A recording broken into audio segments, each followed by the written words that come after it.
I saw a report from a psychologist that said one of the most gripping anxieties for the average American man, an anxiety that he rarely articulates, and when men gather together, they never speak of. They talk about sports, they talk about business, they talk about all of these things, but they don't open up and reveal the fears that they have, thinking that it's basically unmanly or something of that sort.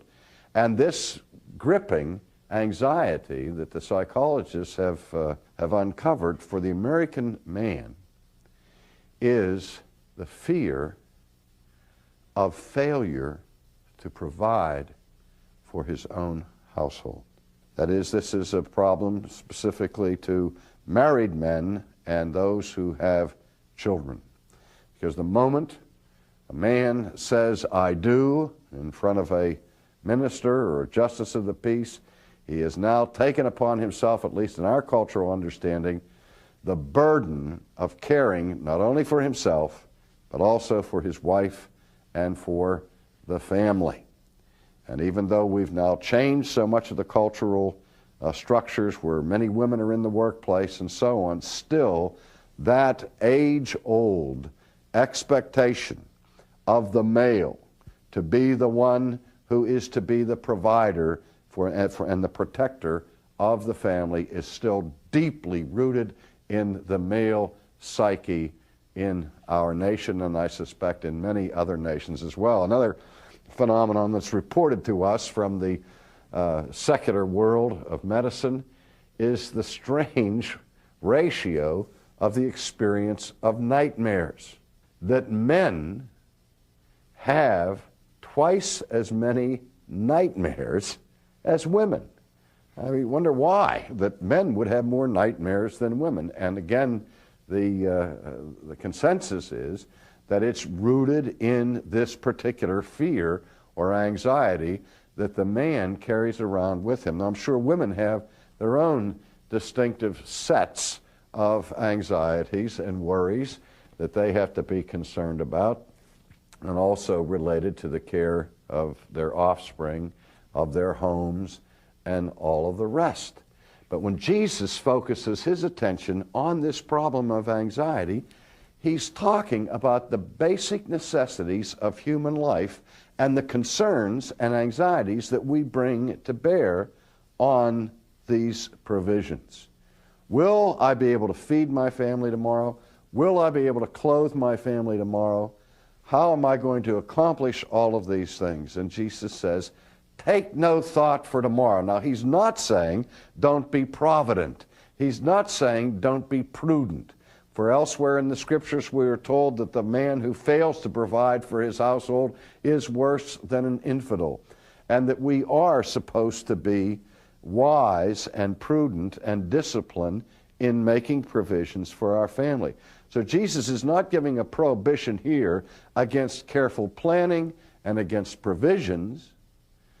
He's making a prohibition against our spiritual attitudes with respect to these endeavors and these responsibilities. He's not saying don't take any thought for tomorrow in terms of being diligent to provide for tomorrow. He's saying don't worry about tomorrow. You do what you have to do, but at the same time, tomorrow is in the hands of God. And it really is our fear of the future more than anything else that drives anxieties and fears and worries. We don't worry ever about what happened yesterday. We don't have to worry about what happened yesterday because yesterday is over. We may worry about the consequences of what happened yesterday and how they will work out today or tomorrow. But once the moment has passed, our anxiety about it passes with it. And so we can understand at this point that the focal point of our worries and the focal point of anxiety is always the future. It's always about what has not yet taken place. I used to play a lot of golf, and I hit balls in some bad places. And I can remember one time being faced with a horrible situation where I had out of bounds on one side, water on the other side, and trees in front of me, and it just seemed like there was no safe way to proceed. And I took my shot, it hit the trees, bounced off the trees, into the water, and I was in big trouble. But I smiled at that time, and my golf partner says, "How can you be happy?" And I said, "Because it's over." I said, and the one thing I know is I never will have to hit that shot again as long as I live. I may have to hit one like it, but not that same one. It's gone. There's nothing to fear when it's over. It's beforehand that we are gripped by anxiety because we don't know how difficult or painful or troublesome the problems that we face tomorrow will be. Now, when Jesus says to those who are gathered not to be anxious, not to worry, and he says you can't add any size to your body by worrying about it, worry doesn't solve any problem, and then he rebukes them for being of little faith. And why does he do that? When it is our nature to be concerned about things that could happen to us, and that many things that can happen to us and will happen to us are worthy of fear, because there are fearful things out there. There are painful things that we may experience, and not all of our worries go unrealized. We can remember David saying, "The thing I feared the most has come upon me." And yet at the same time, the pain of that thing that he feared the most is something that hurt him for many, many years before it actually happened. As we've been told that the coward dies 1,000 times, but the courageous person only once. But the coward goes through the experience by worrying about it and being frightened about it many, many times before the actual occurrence comes. And I can't think of too many things in my life that have happened to me, bad things that have happened to me, that actually were worse than what I thought they would be. There are some. There were times when I went to the dentist office where I didn't anticipate a whole lot of pain, where the pain was worse than I had anticipated. We've all been through that. But most of the time, that when we worry about things and when they happen, they're really not as bad as we thought they would be. And I think part of that is because God gives his grace to us in our hour of need in a way we don't really anticipate. So what this comes down to, theologically and spiritually, is a question of the relationship between the future, our fears of the future, and faith. Jesus said, "Why are you worried, ye of little faith?" Our worries and anxieties really do come from a lack of trust in the promises of God. And we all have that.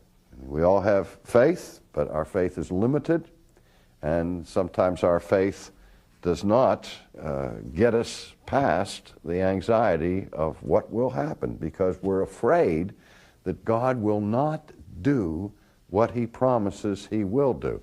Or on the other hand, we may be afraid that he will do what he promises he will. That's what scares me about God, is that because God calls us to live in a world that is filled with trouble, and he says in the world we will have tribulation, and we will have affliction, and we will have suffering. That's what scares me, is that his word will come to pass. But I have to hear, as we've already looked at in the problem of suffering, the other side of it, where God promises his presence and his grace to sustain us in the most difficult of human enterprises. And Jesus is saying, you don't have very much faith if you're gripped in anxiety, because, and your lack of faith is a lack of faith in the promises of God, where God says, trust me for tomorrow. Trust me with your life. And that's what it means to be a Christian, is to trust God for your entire life. I have to trust God not only for what I eat and what I drink and what I put on, but I have to trust God for how I will die, when I will die, where I will die, and what will happen to my family and all the rest when I die.